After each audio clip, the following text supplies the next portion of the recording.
Every book, great book, has a bunch of great, potentially life-changing big ideas, but they're only life-changing if you live them. You have to leave your known world. You have to answer the call to adventure. Almost all heroes refuse the call in the beginning, right? The most important thing you need to know is the fact that you are the hero we've been waiting for.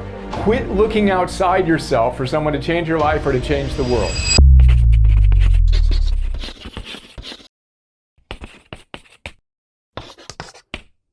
Hi, this is Brian. Welcome back to Philosopher's Notes TV. Today we've got another great book, The Hero's Journey, Joseph Campbell on his life and work. It's basically a biography slash autobiography all about Joseph Campbell, the hero's journey, and how his life was the heroic journey. I love Joseph Campbell. I should say before I forget, get the Philosopher's Note on this great book for free. Check out the link in the info in the description for this video.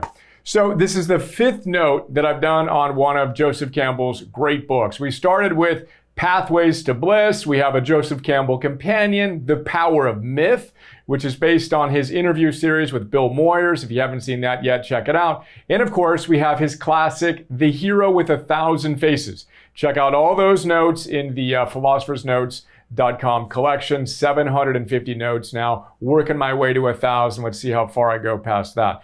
So this idea is packed with big ideas. We're going to explore 5 of my favorites. As always, the intention is to help you move from theory to practice to mastery so you can show up as your best self. Every book, great book, has a bunch of great, potentially life-changing big ideas, but they're only life-changing if you live them. So let's again move from theory to practice together today, help you show up as your best self. One other thing before we get to work. If you haven't seen the documentary called Finding Joe, which is all about Joseph Campbell, I happen to be in it. I'm proud of the fact that I inspired the director and producer, Pat Solomon, to create it. You can check that out. That's linked in the show notes as well, or just Google Finding Joe free YouTube. You can watch the whole thing for free. I'm in it with Deepak Chopra, Laird Hamilton, Tony Hawks, or Ken Robbins, and some other great teachers, Robin Sharma, etc. Hope you enjoyed that. Now, let's get to work. My hope is you get at least one big idea you can apply to your life today. So be thinking about that. How can you actually apply this wisdom today? The hero's journey. Here's what you need to know. First and foremost, you got to answer the call. When you look at the heroic quest, the hero's journey, what you see is 3 parts. 1, you have the departure. The hero, you have to leave your known world. You have to answer the call to adventure.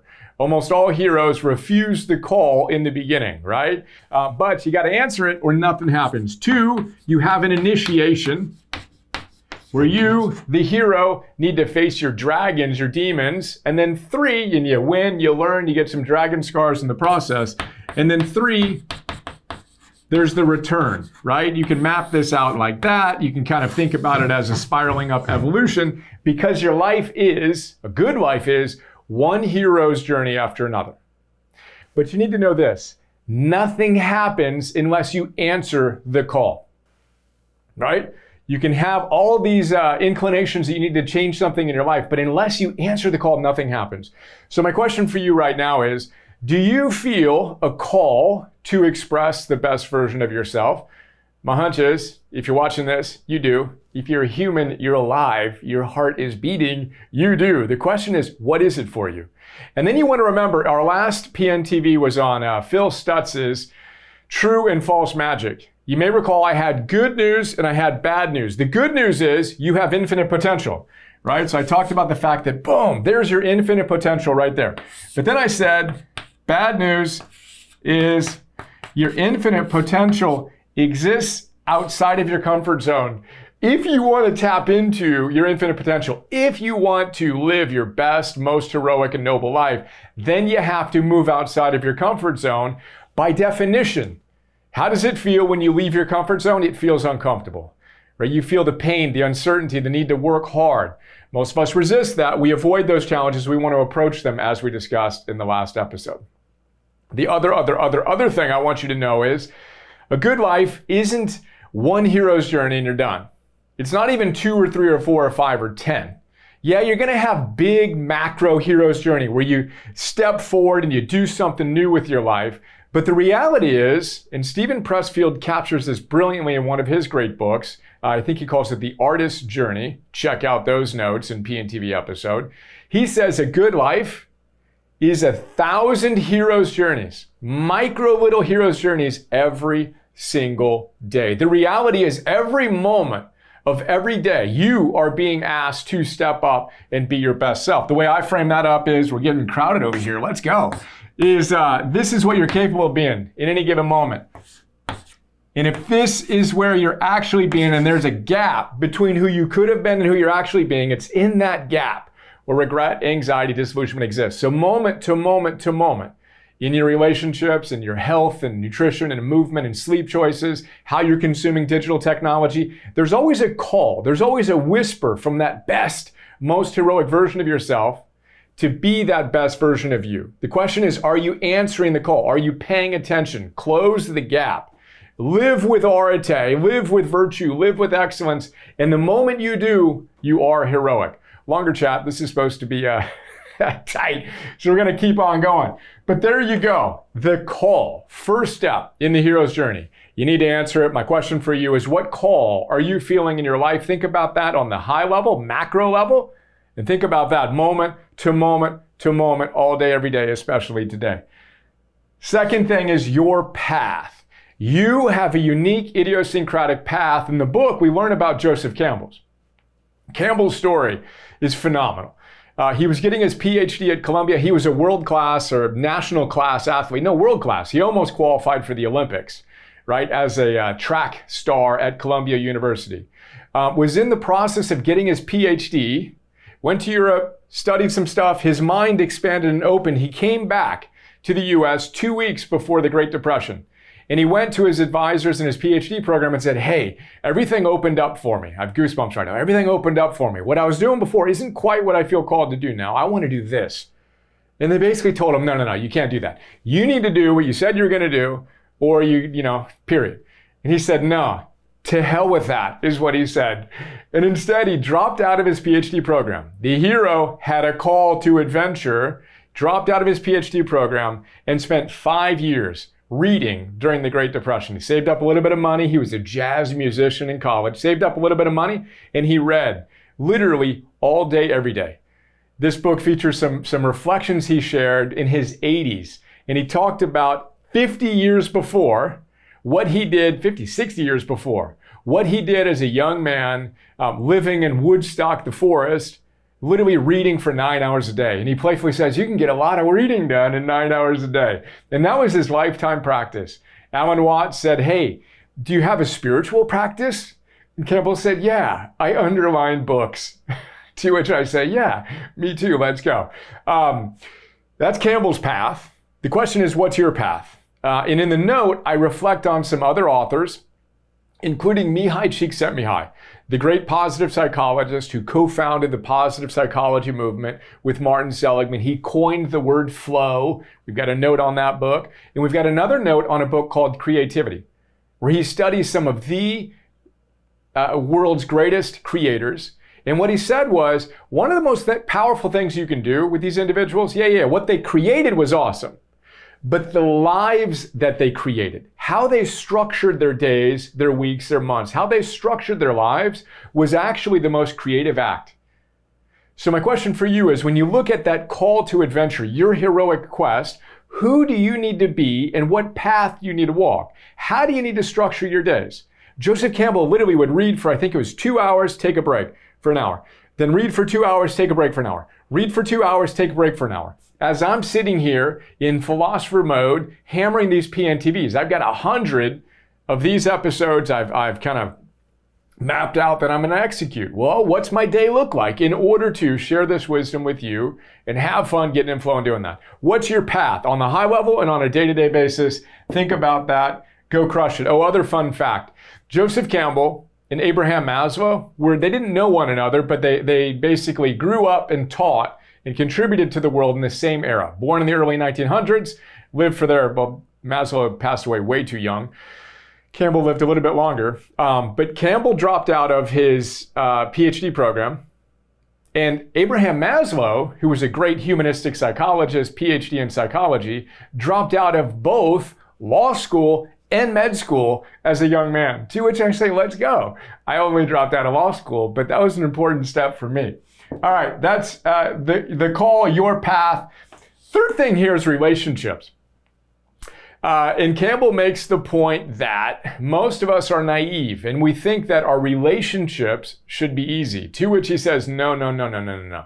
Your relationships, whether it's with your significant other and or your kids or whoever else is in your life, that is also an opportunity for you to practice your philosophy and be your best self. One of the references I make in the note is on a book by Leo Buscaglia called Love. Alexandra, my wife, we've been together over 19 years now. So when we met 19 years ago, one of the things I most loved about her was she had read this book called Love by Leo Buscaglia.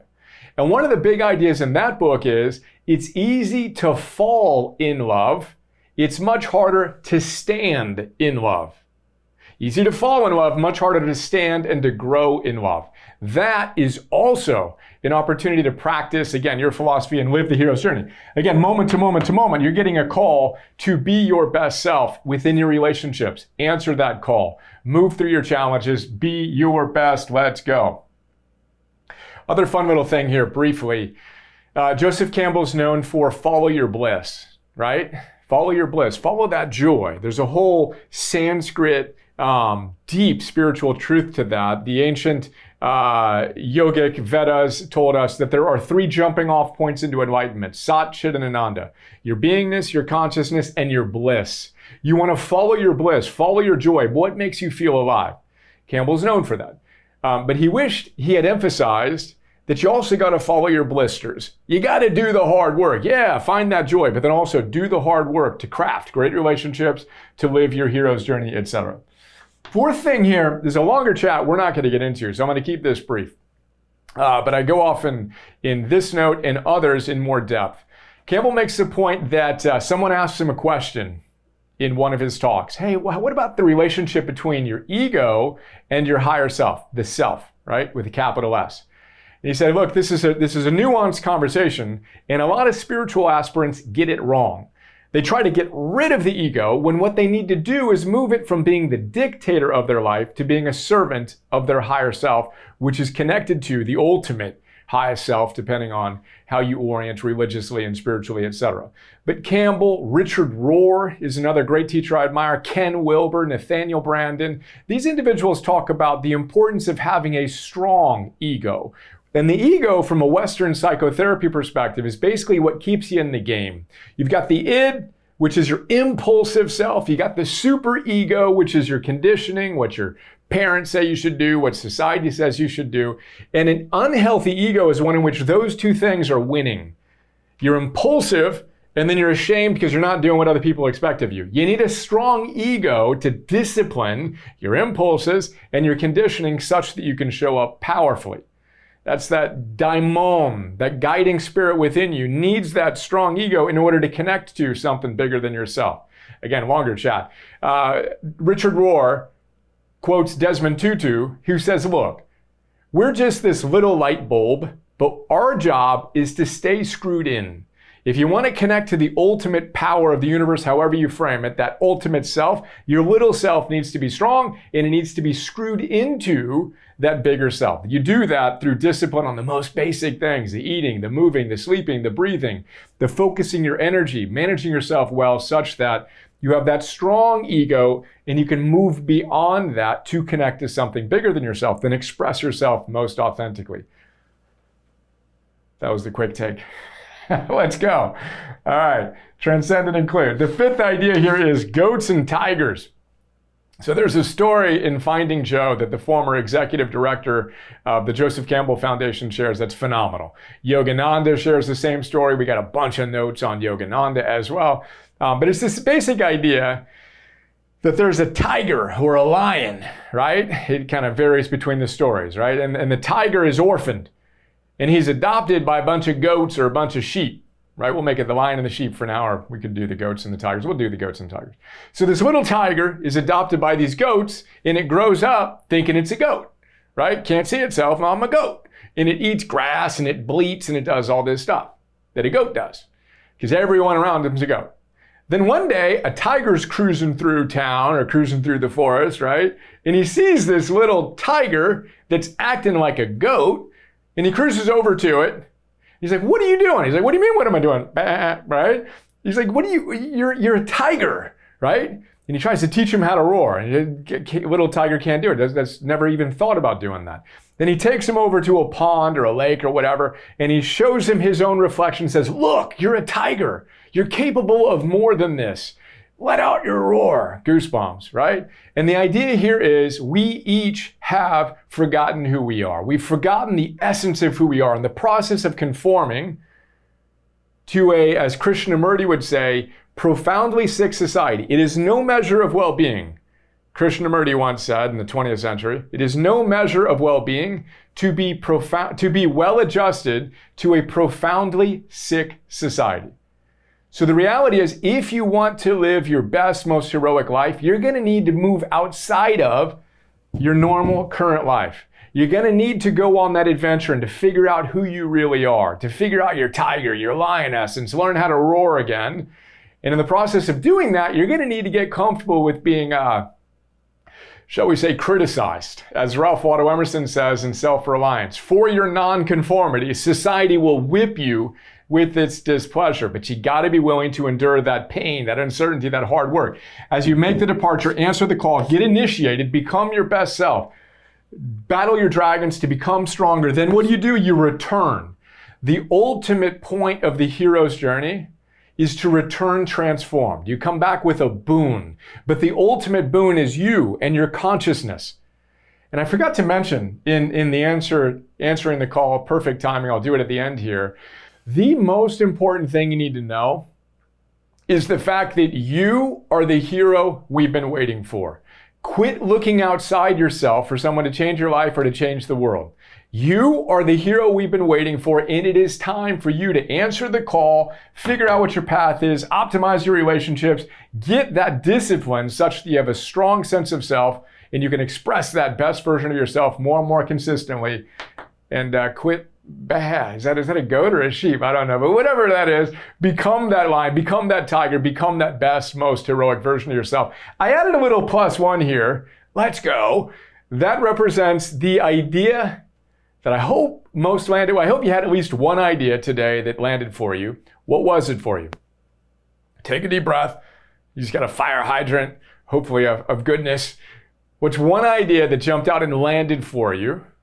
And how can you apply that wisdom to your life today? I repeat, we got to go from theory to practice to mastery so we can close that gap. Show up as our best today. Get on that. I look forward to sharing more with you soon. I'll be back tomorrow. Hope to see you as well. And let's go. It is day one. We are all in. Let's go.